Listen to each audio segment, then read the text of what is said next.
Today we're going to be working on the dynamic composition project. Dynamic compositions are compositions that are full of energy, that have strong angles to create motion and movement, making your eyes move around the composition. For this assignment, we're going to use Adobe Illustrator. You can find Adobe Illustrator on your computer, and once you open the program, you get this basic looking screen like we have here. First thing you do, you go to File, okay, and once you go to File, go to New, and you want a standard piece of paper for this project, meaning 8.5 by 11 inches. So it's your basic one. In this case, I got one that is really large, so I'm gonna go to my size and I'm gonna go to letter, which is 8.5 by 11 inches. In this case, I want the height to be 11 inches. So I highlight here and I write 11, and here I will write 8.5. Or I can just go here to the orientation and go to the vertical one. I already got it set up. So one artboard, meaning just one page, 8.5 by 11. And the color mode, I want it to be RGB on this case, because I don't want it to take that much memory. We're not going to print this. This is going to be an online submission. So I go OK, and I go the basic Illustrator screen.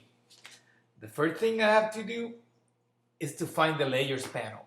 The layers panel is usually here on the screen, or you can go to Window, Layers, and will come out. Might have a check mark, meaning that it's already out. Illustrator work on layers, meaning that you can make a new layer over the previous one, giving you the ability to hide them in the future. The other thing I need is the colors panel. I can go Window, Color. It told me that it's already outside. See, if I click it, it will disappear. It was the panel here. So I can go Window, Color, and here it is. And I can mix my own colors here. I got a color picker, which allows me to make new colors. And you see how they change on this side of the screen. If I go here to this side of the screen, I see that I have two things. I have like a little line here called stroke, and this is called the fill. And if you click on them, they jump up. Let me show you how this works. Let's say I want to draw a basic shape. And I go to my basic shapes here. If you look at the little button on the corner, it will allow me to draw different kinds of shapes. In this case, I want a rectangle. So I just click on rectangle. I click, and without letting the mouse go, I drag, and I made a shape. This is telling me that this is a rectangle. The fill is white, meaning that it's white inside. I can just double click here and change the color. And the stroke, which is the border, is actually blue. If I go up here, because I still have the shape highlighted, I can go to stroke and I can make it bigger. And you can see the color of the stroke. As well, you can double click here and change the color of that stroke. Let's go for as much as green. There we go. So I click OK and I go to stroke. Let's say I don't want the stroke. Since the stroke area is still up here, if I click the none, it will make it disappear. Or I can get it right back. Again, I can click here and I can change the color anytime I like. So I'm gonna go for that funny color, and the stroke here, I'm gonna make it again. I'm gonna make it a little larger. You can also change the type of stroke that you have. Let's say you want something a little funkier. Or you can click Command Z or Control in a PC, and you get what you had before. You can click on the squares and you can stretch them, you can change the size. And if you notice, if you hover around the corner, you get that funny looking arrow, meaning that you can click and you can rotate them. Okay. Now, so far I've been using the black arrow.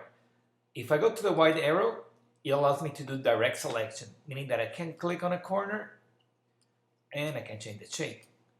First, I need to have the shape highlighted, meaning that I have this shape to play with, and then I can click a particular corner and change it. It only works when there's buttons, when there's little dots here, and you can change the shape. If I want to rotate this, I need to go back to the black arrow, which selects the whole thing. And then I can go to a corner and click, or I can distort this. Let's say I'm gonna draw a new shape over it. I'm gonna go for a star. So I can draw a star right above it. I can change the color of my star. Still selected, I haven't changed the color. Or I can go for one of the colors here on my color palette and choose one of those. Notice how every time you draw a new shape, they stack above the previous one. If I go to my layers menu here and I click the arrow, I'm gonna see that happening. See, I have two items here. I have a star and I have that old rectangle. If I click on the gray area where there's no name, and I can drag the shape below it. Now the stack order change. This will be my first layer. You can make layers with sub-layers like this, or you can have everything in one layer. It works better if you use a layer system. Now, for your first practice assignment, what you're gonna do is you're gonna bring a painting that you can trace over it. So what I'm gonna do, I'm gonna have a blank canvas to work on, a blank, actually artboard. I can go to Google the image. This is the image that I want for the project. You're actually allowed to use different paintings. You don't have to use this one. You want something dynamic though, a dynamic composition. So I'm gonna right click on the image and I'm gonna copy the image. I'm going back to Illustrator, and it's just as easy as copy paste. So I paste, Command V, and Illustrator is gonna bring the image over. As you can see, it's really huge. Oh my God, I can't see it. So I'm gonna take the magnifier, the zoom tool. If it's offset on plus, I can set it up on minus, which is the opposite of the tool. An easy way to get that is by hitting Option on your keyboard, and you'll see how you can see from further away this image. And I can use the hand tool to move around. Here's my hand tool, which allows me to move around.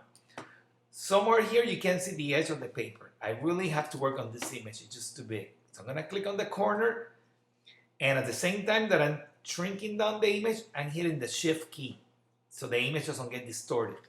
I let the mouse go first, and then I let the Shift key go. See, you don't want to end up doing something like this because then your image will be distorted. Poor guy goes squish. We don't want to do that. So you hit the corner, hit Shift, and you drag down until you get it to fit inside your artboard. Once I got it there, I'm happy. I can zoom out again, zoom in, I'm sorry. Now I'm ready to trace. If you notice so far, what I got is the image of the painting on one layer by itself. Here's the layer and the sub-layer. So I'm gonna click that little triangle so I don't have to deal with that layer again. And you can create a new layer now by clicking this button here, create a new layer.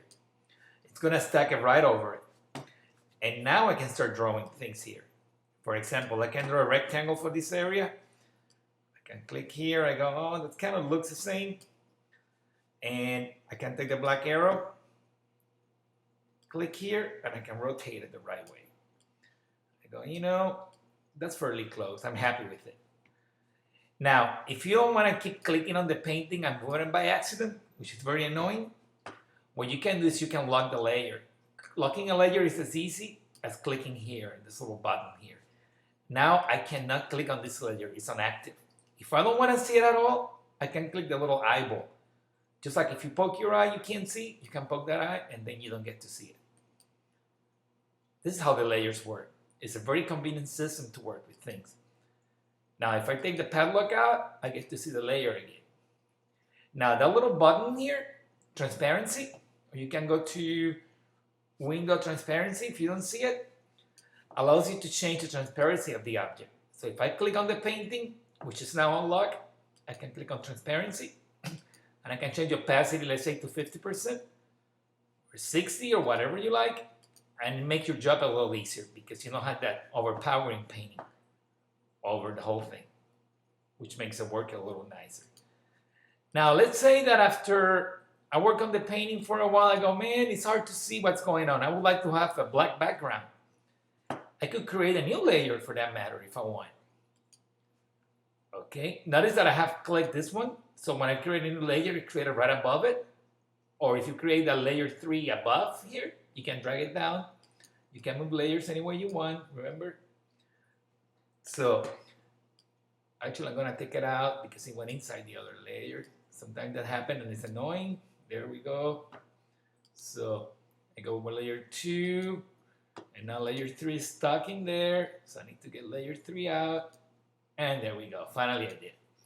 So I got layer 3, I'm gonna draw a rectangle, the size of the painting, and that one I'm gonna fill it black. You can click any black you want, or you can just go here and make it black, gray, whatever color you think is convenient for you. And I can actually drag it below the other layer too, and that way you get a cool color going on, making it easier to create your composition. I could lock it, and I can shut it on and off to work on my composition. Once you're done with all this, you're gonna make a JPEG out of this image. A JPEG is a compressed format. It's really good to print. It's really good for many features. So an efficient way to do it for this course is you go to Save for Web. And once you go to Save for Web, you can save in many ways. On this case, you don't want a GIF, you want a JPEG. So make sure you do JPEG, okay? And you can change the quality. Quality maybe of 50% might be just plenty. 48, 50. And you go to save.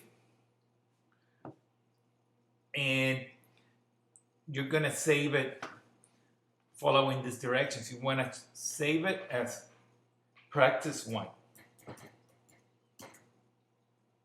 Practice 1, and then you save it on your computer. You will click save. This is how you're gonna do your first project. You're just gonna trace over shapes. This is gonna prepare you for your second assignment. The instructions are on the textbook. Go to the chapter 1 and focus on the Illustrator features.